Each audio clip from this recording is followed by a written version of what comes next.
Amém? Está escrito na palavra de Deus. Porque vos, irmãos, sabeis pessoalmente que a nossa estada entre vós não se tornou infrutífera, mas apesar de maltratados, ultrajados em Filipos, como é do vosso conhecimento, tivemos ousada confiança em nosso Deus, para vos anunciar o Evangelho de Deus, em meio a muita luta, pois a nossa exortação não procede de engano, nem de impureza, nem se baseia em dolo.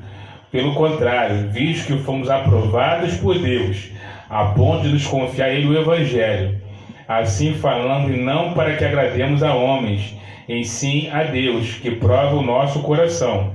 A verdade é que nunca usamos linguagem de bajulação, ou lisonjeira, depende da versão.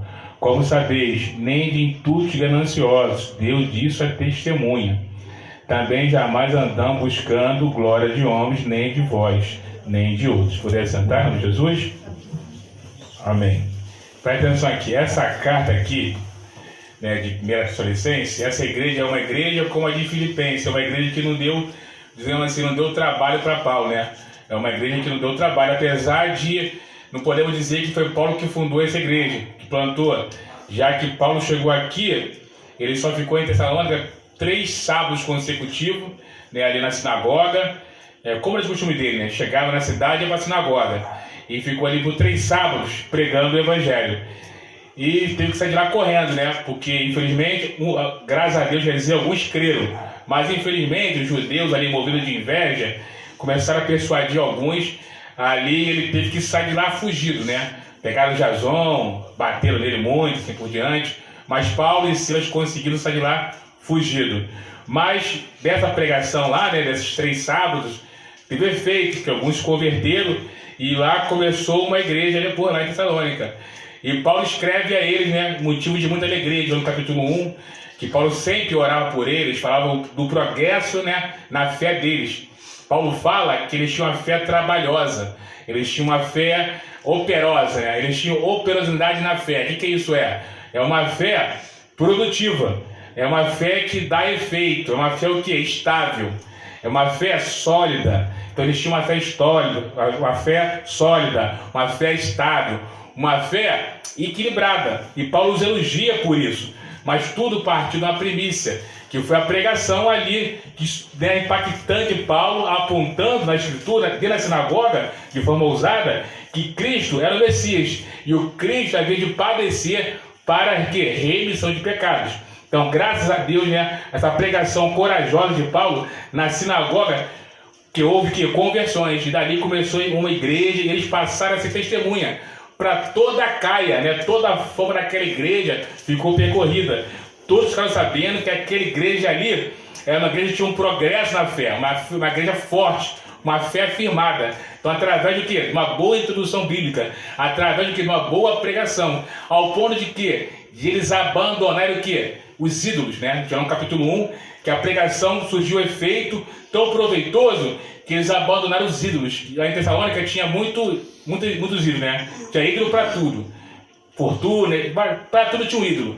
E o impacto do Evangelho na vida daqueles foi o quê? Surgiu o quê? Aconteceu o quê? Eles abandonaram os ídolos. Né? E o ídolo, irmão, a gente fala muito dos católicos da imagem. Mas o ídolo não é só uma imagem, né? Não é, o católico é idolatria. Não é só isso. O que o ídolo é? O ídolo é tudo aquilo que você coloca a tua esperança. É tudo aquilo que você corre para onde está angustiado. Onde está triste, quer ficar feliz, você corre para aquilo. Então aquilo passa a ser um ídolo. Né? Muitas pessoas, por exemplo, é a política.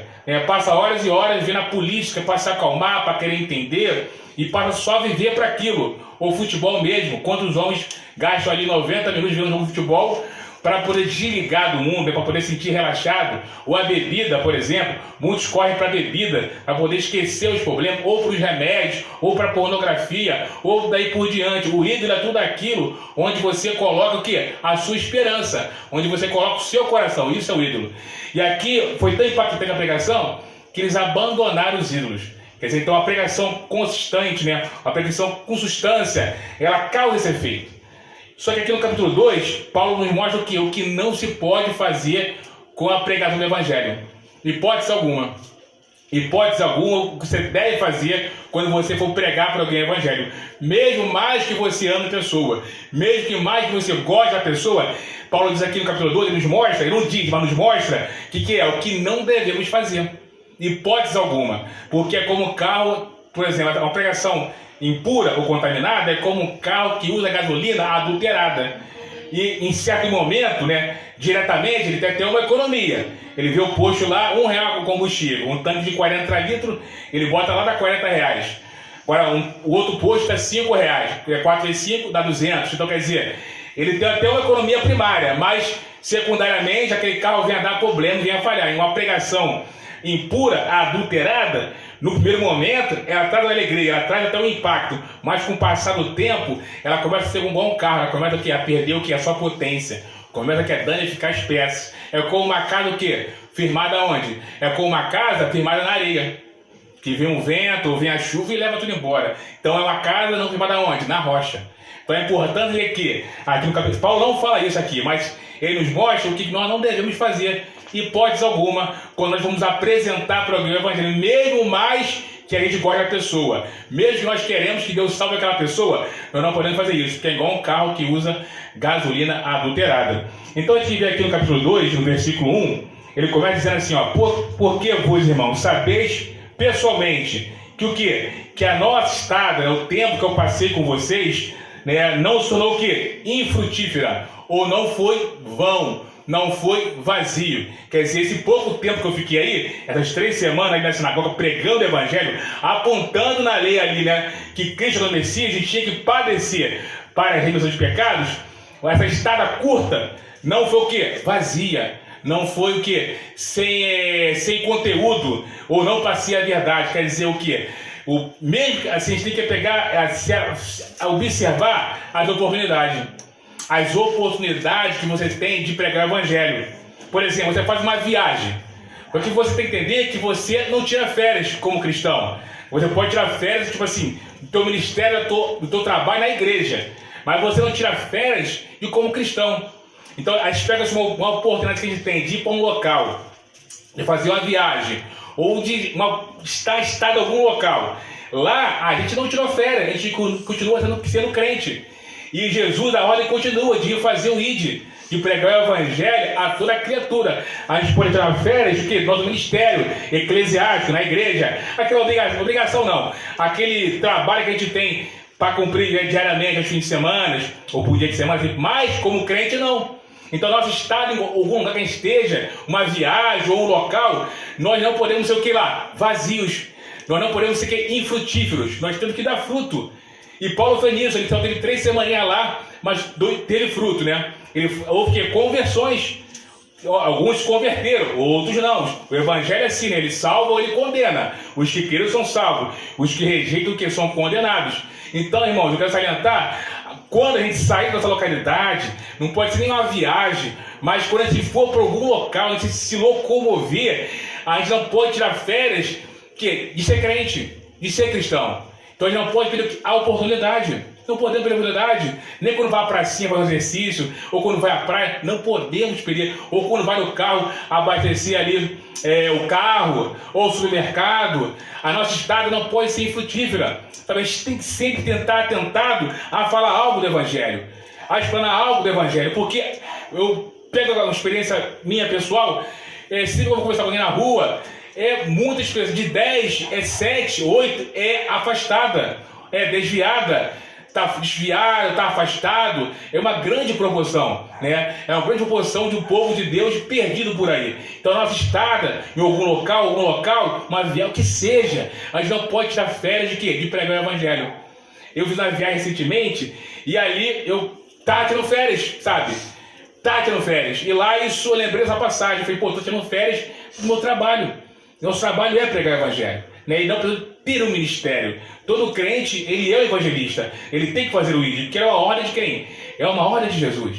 Então, o primeiro ponto que eu queria salientar é a nossa estada, a nossa estadia em algum local não ser infrutífera, mas ser frutífera. Sabe? Não ser vã, não se comportarmos como os pagãos, mas sim como os crentes, que é pregando o evangelho. Né? Não é que a roupa está usando diferente, ele está falando, mas está lá para pregar o evangelho, falar de Jesus. mesmo que esteja fora da nossa localidade. Lembra, a gente pode tirar férias no nosso trabalho, mas como cristão não podemos tirar férias. Então nosso estado, irmãos, primeiro ponto, é não ser vazia, é não ser vã, é não ser sem fruto, que demos frutos quando nós formos se deslocar para algum local, assim que a gente for, como a nossa vida normal manda. E interessante aqui, que Paulo fala para eles, que a estadia até eles, ela teve frutos, né? Não foi frutífera, mas Paulo tinha vindo de Filipos, aí para Tessalônica. E em Filipos é aquela passagem onde ele foi ali preso, né, açoitado, porque ele expulsou um demônio de uma mulher que tinha um espírito de adivinhação. Então ele foi lá, expulsou aquele demônio, e aquele dono dela, patrão, não lembro agora, ele foi lá e denunciou ele para as autoridades. Ele foi preso, açoitado, e foi lá, ele e Silas, para aquela cadeia lá, onde eles cantaram louvores, e ali as salas foram abertas. Mas o interessante é que ele veio da condição de combate, assim dizendo, né, de uma humilhação, de ter sido preso, de ter sido espancado, mas mesmo assim ele chegou ousadamente, cansado em Filipos, e foi o quê? Para a sinagoga. Silas fala que ele discursou, ele foi para a sinagoga, que expor o evangelho.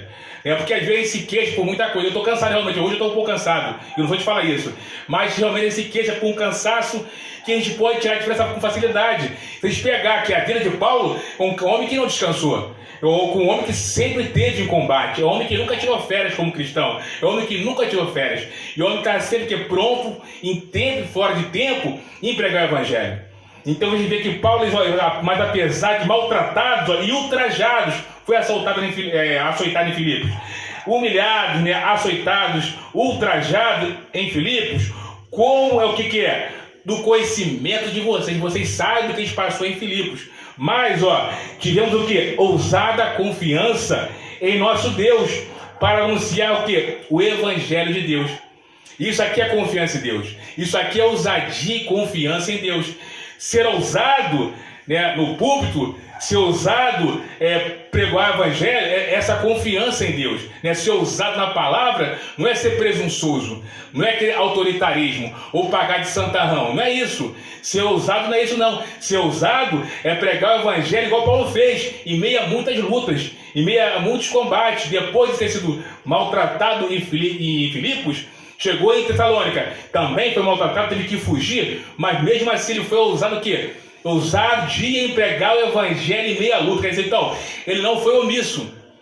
Ele não foi omisso, que é a sua responsabilidade, mesmo vindo de muita moléstia, muito cansaço, muitas humilhações, mas ele falou o quê? Ousada confiança em Deus, em quê? Em anunciar o evangelho de Deus, em meio a muita combate, em meio a muita luta. Então, ousadia em Deus é anunciar o evangelho em meio a muita luta, em meio a muito combate. Não é ser presunçoso, não é se vangloriar, não é querer diminuir quem o ouve, não é isso, pelo contrário, é anunciar o evangelho em meio a luta, em meio a muito combate, em meio de situações adversas, numa faculdade, num trabalho, não no horário de estudar. Não é estudar, vai estudar, de trabalhar, vai trabalhar, mas no intervalo, né, numa padaria. Quer dizer, em hoje sociedade, você abre a boca para falar do evangelho na fila do banco, ou na fila da padaria, ou numa pracinha mesmo, você pelo um já é olhado com os olhos, quer me humilhar, quer se mostrar que é superior a mim, é porque você é crente. Então, quer dizer, hoje,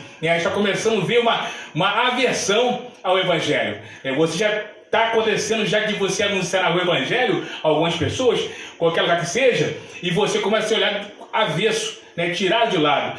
Isso é ousadia em Deus. É pregar o evangelho igual Paulo fez, em meio a muita luta. É não tirar férias. É não se recolher. É não se esconder, mas sim anunciar. Porque esse é o nosso trabalho, de todos nós, esse trabalho é esse. Essa é a hora de Jesus, é fazer o ID, é anunciar de boas novas. E a boa novas é essa: Jesus Cristo, o Filho de Deus, morreu na cruz pelo nosso pecado, se desfez a sua glória. E Deus fez homem na imagem do seu Filho. Esse é o Evangelho, esse é a boas novas. Então, ousadia em Deus é anunciar o Evangelho em meia luta, em meia muito combate. Ele diz no verso 3, pois a nossa exortação não procede de engano. Primeiro ponto, exortação, irmãos. O que é exortação? Não é autoritarismo, não é diminuir quem te ouve, não é condenar mais ainda quem te ouve. Exortar, o que é? Consolar, é admoestar, é animar e corrigir. O carro está quebrado, você vai lá, corrige, troca a peça, conserta. porque está com defeito. Por exemplo, consolar. Uma pessoa vem até você e ela sempre cai naquele mesmo pecado. E ela vem se abrir para você. Você vai consolar essa pessoa. Porque bem-aventurados são os que choram, porque serão o quê? Consolados. Então, uma pessoa que está disposta a se abrir, que cai sempre naquele mesmo pecado, sempre naquela mesma falha. Você vai consolar essa pessoa. Você vai o quê? Você vai consolar ela, você vai dar vara para ela pescar, não um peixe pronto, mas dar vara para ela pescar. E animar a pessoa, exortar, animar, o que é? Por exemplo, uma pessoa já com uma idade avançada, seus 80 anos, por aí, 70 anos, já preocupado, o que vai ser? Eu estou prestes a partir, vou morrer, para onde eu vou? Muita dúvida isso. E você vai animar essa pessoa. Quando você, meu irmão, fechar aqui nessa terra os olhos, você não vai para o mundo invisível. Você vai para o reino de glória. Você vai para o braço do Senhor. Então fique tranquilo. Você que está com uma idade avançada, como é o natural da vida, você não vai para o mundo invisível, você não vai para um lugar escuro, você vai para o reino de glória, você vai encontrar o seu Senhor, você vai estar lá com o Senhor, você vai estar na glória com o seu Senhor, aguardando que a consumação do céu. Então você vai animar essa pessoa. Minha forma é exortar, corrigir, é apontar onde está o erro, apontar mesmo, o seu erro é esse, tem que trocar essa peça, arrependa-se, que Deus é misericordioso para exortar. Então, e para a nossa exortação, ela não procede em engano, nem em impureza, nem se baseia em fraude ou dolo. Por exemplo, a nossa pregação, como eu falei, é consolar, exortar e animar. Só que ela não pode se basear, irmãos, em engano. Não temos que fazer o quê? Uma propaganda enganosa. Propaganda enganosa. Vem para Jesus que as coisas vão se resolver. Vem para Jesus que você vai desencalhar. Vem para Jesus que você vai arrumar um emprego. Vem para Jesus que você vai ter a cara nova. Vem para Jesus que você vai ser patrão. Não podemos, isso é fake news, isso é propaganda enganosa. Pelo contrário, possivelmente as coisas irão o quê? Piorar. Então não podemos se basear em engano. Por exemplo, uma campanha. Uma pessoa foi lá, fez uma campanha e foi abençoada. Amém. Não quer dizer que o outro vai ser também abençoado igualmente que a pessoa fez. Isso aqui que é? Propaganda enganosa. Não é assim. Um foi dessa forma, para o outro não vai ser igual, não vai ser semelhante. O que isso é? É uma propaganda que enganosa. E a nossa mensagem não pode se basear nisso. Não pode se basear em impureza ou imundície. O que é impureza? Como eu falei aqui, é o carro que usa para economizar, aquele motorista, ele coloca o quê? Uma gasolina o quê? Adulterada. Impuro, quer dizer, ela tem algumas substâncias que ela perde o que? A sua originalidade. Então ela é impura, contaminada. Então ele vê lá, R$1 a gasolina, no outro posto R$5. Ele corre para estar R$1. Ao tanque, 40 litros, né? Porque R$40. Na outra 5 vezes 4, 200. Olha só a economia. Na premissa foi, né? De primeiro impacto, ele tem uma economia.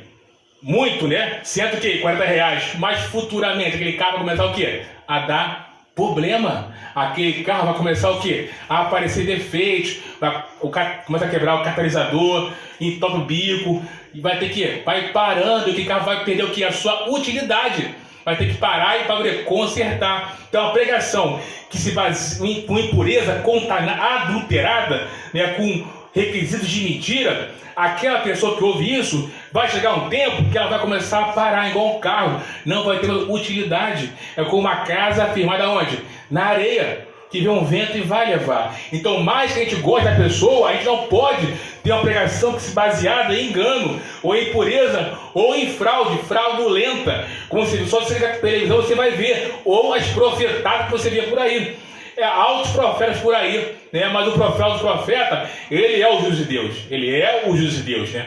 A palavra diz que haverá tempo que não suportarão a sã doutrina, né? E vão ter comichão nos ouvidos e vão atrás de doutores. Então o falso profeta, ele nada mais é o juiz de Deus, pois que não vão suportar a sã doutrina. Então a nossa mensagem, mais que te ame, mais que você goste do seu parente, ou namorada, ou namorado, ou amigo, mais quem seja, a nossa mensagem, meus amigos, não pode se basear em fraude, não pode se basear em engano. Nem todos vão se salvar, nem todo que vai se salvar, nem todos são o povo de Deus, infelizmente. Mas a nossa missão é pregar o Evangelho, é anunciar as boas novas. Mas isso o quê? Não se baseando nesses 3 pontos que eu adverti aqui: impureza, fraude e dolo. Então Paulo adverte sobre isso. E ele diverte aos irmãos de Tessalônica o seguinte, Pelo contrário, quer dizer, a nossa pregação não foi fraudulenta. Pelo contrário, visto que fomos o quê? Aprovados por Deus. Paulo diz, nós fomos aprovados por Deus. O que é ser aprovado por Deus? Foi os ultrajes que ele passou em Filipos. Foi as cadeias que ele teve em Filipos. Foi os ultrajes que ele passou em Tessalônica. Ser aprovado por Deus não é ter a casa com piscina, não é ter o carro zero na garagem. Não é nada disso. Mas Paulo fala, eu trago as marcas do Evangelho. Quando ele fala de Gálatas, ser aprovado por Deus é sofrer pelo Evangelho, é renunciar a sua vontade pelo Evangelho. Não é ser uma pessoa iracurunda, que não fala com ninguém, que não ri, que não é divertido. Não é isso. Mas é renunciar às suas vontades pelo Evangelho. Isso é ser aprovado por Deus. Por quê, irmão? Quando você vai se candidatar no emprego, chega lá, você dá aquele emprego direto? Chega lá, opa, não. Você tem que ser o quê? Provado para ser aceito naquela empresa. Que você vai ter um cargo ali importante, não importa que o cargo mais humilde que seja, de faxineiro a diretor, é um cargo importante. Ser um faxineiro, o hospital ou a empresa fica suja, é um cargo importante. Você vai ser entrevistado, você vai ser provado. E se for aprovado, você o quê? Vai fazer parte daquela empresa. Então, Paulo, aqui a palavra diz que Paulo diz que nós somos aprovados por Deus. Deus nos prova, Deus nos discipula. E ser provado por Deus é ter as marcas do Evangelho, é renunciar à sua vontade. Como eu falei, não é ser iracurundo, não é essa pessoa chata que não fala com ninguém. Não é isso, mas renunciar ao seu eu, carregar a sua cruz, abrir mão da sua felicidade, abrir mão dos seus interesses pessoais.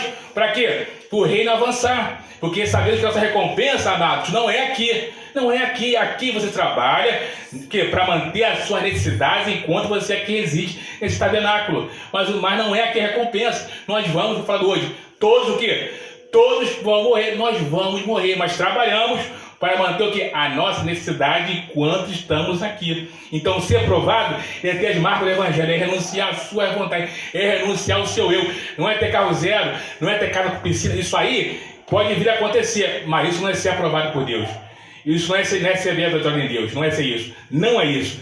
Infelizmente, a grande mídia ensina isso. E muitos correm para isso. Que Deus tem misericórdia. Mas não é isso. É ser provado, é carregar a sua cruz, é renunciar ao seu eu, assim como Paulo fez. Foi provado em Filipos, foi provado em Tessalônica. Então Paulo fala, ó, somos aprovados por Deus, a ponto de nos confiar o quê? O Evangelho.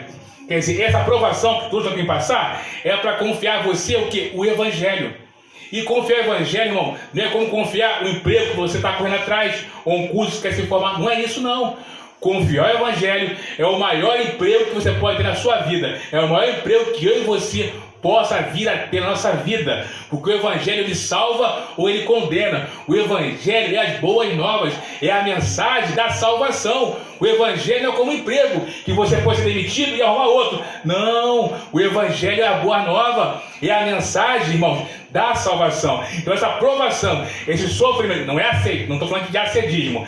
Essa aprovação que Deus nos prova, para nos aprovar, é para nos confiar o quê? O Evangelho da graça, as boas novas. Deus fazendo carne na imagem do seu Filho e morrendo na cruz por pecadores, levando a cruz que era nossa, a coroa de espinho que era nossa. Essas boas novas, está na lei que Cristo é o Messias prometido, que os profetas anunciariam que ele viria, que o Messias iria aparecer para a remissão de pecado. Então, por isso que temos que ser provado, porque a nós foi confiado o quê? O Evangelho de Deus. E assim, então, irmão, não falamos para o quê? Agradar homens. Infelizmente, não falamos para agradar homens, e você não vai ter que agradar homens. Como você prega o Evangelho genuíno, você vai desagradar muita gente. Como eu falei, porque o Evangelho ele salva ou ele condena. Ou ele salva aqueles que se arrependem de crer, ou ele condena aqueles que rejeitam, aqueles que não querem se abandonar o seu eu, aqueles que não querem se quebrantar, aqueles que não querem renunciar a ele mesmo. Então ele salva ou ele condena. Então nós pregamos não para agradar homens, mas sim a Deus. E por que nós temos que pregar para agradar a Deus? Por quê? Porque, irmão, ele prova o nosso coração. Quando eu estou falando aqui agora, Deus está esquadrinhando meu coração. Deus sabe o que eu estou pensando. Então, quando você está pregando para alguém, Deus está esquadrinhando o seu coração. Então, quando nós estamos pregando, anunciando as boas novas, Deus está anunciando. Então, eu só estou anunciando aqui para me vangloriar, ou por obrigação, ou para alguma coisa seja, Deus sabe.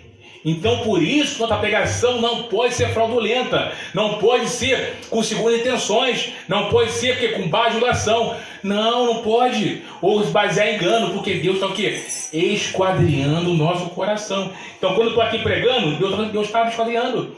Deus está lapidando, Deus está vendo aqui no meu coração o que eu estou dizendo. Então, por isso que nós não podemos se basear em dolo, se basear em fraude, se basear em engano, porque Deus prova os corações. Ele esquadrinha o coração do homem. Quando eu estou aqui falando, Ele está esquadrinhando o meu coração. Então, a nossa mensagem, meus amados, não pode se basear em dolo, em fraude ou em engano, porque Deus prova os corações do pregador. Deus prova o coração do pregador. Deus nos prova quando nós estamos anunciando a mensagem. Ele está esquadrinhando o nosso coração. E Paulo adverte, por que isso?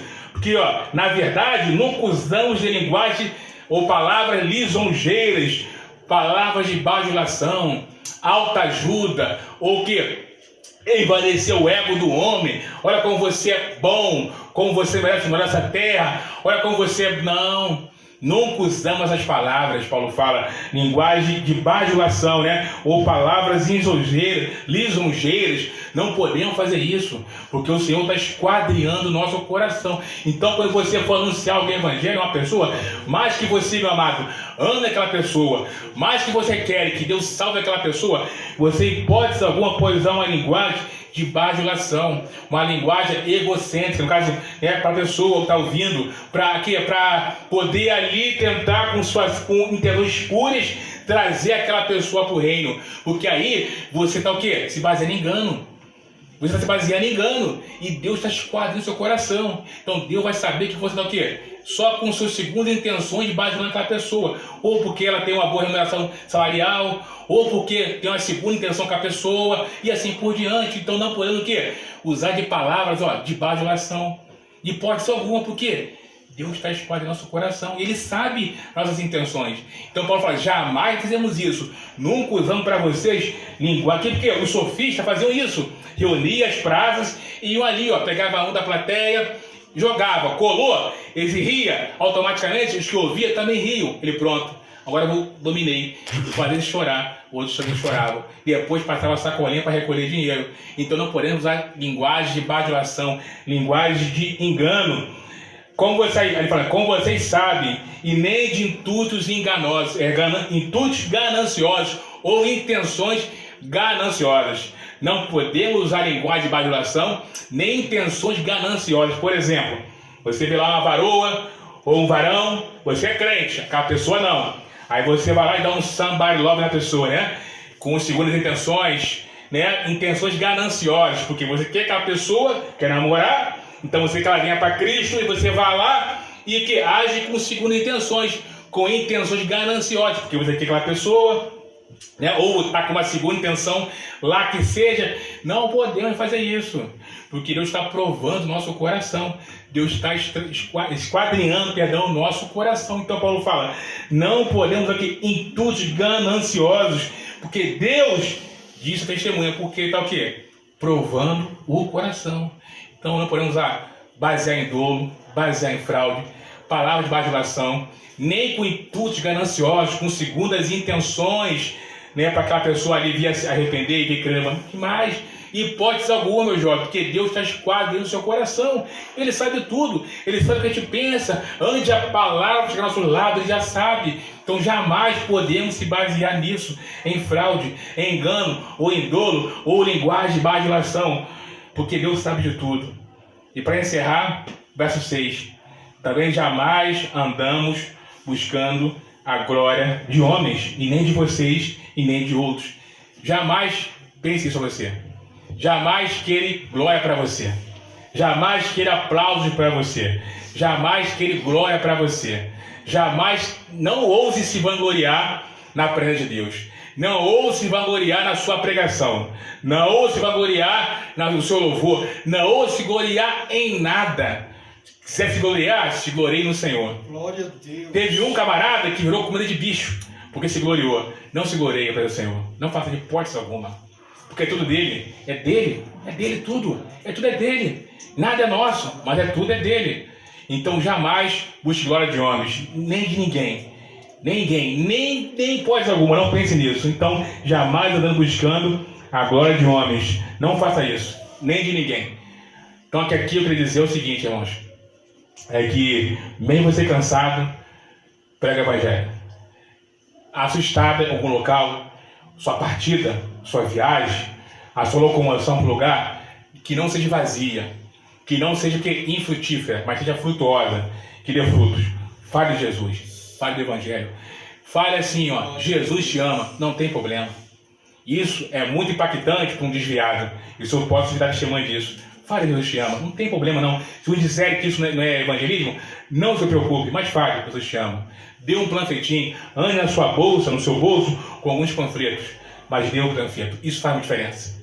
Vai por mim que faz muita diferença. Faça isso. Se não dizerem, dar panfleto não é pregar o evangelho, não se importe com isso. Faça a sua parte. Dê um panfleto. Fale, Jesus te ama. Pregue o evangelho. Anuncie o evangelho. Mostre que Jesus é o Messias, que ele já veio, que a redenção é somente nele. Jamais use linguagem bajuladora. Jamais. Não faça isso, porque Deus esquadrinha seu coração. E a sua pregação tem que se basear em consolar, em animar e corrigir. Não seja autoritário. Não seja presunçoso. Não diminua ninguém, porque você é pecador. Quem está de pé, cuide-se para não cair. E jamais busque glória de homens. Nunca faça isso. Quem fez isso virou comida de bicho. Não faça isso. Amém? Deus abençoe. Amém. Amém, Jesus. Graças a Deus. Glória a Deus. Muito além do nosso entendimento.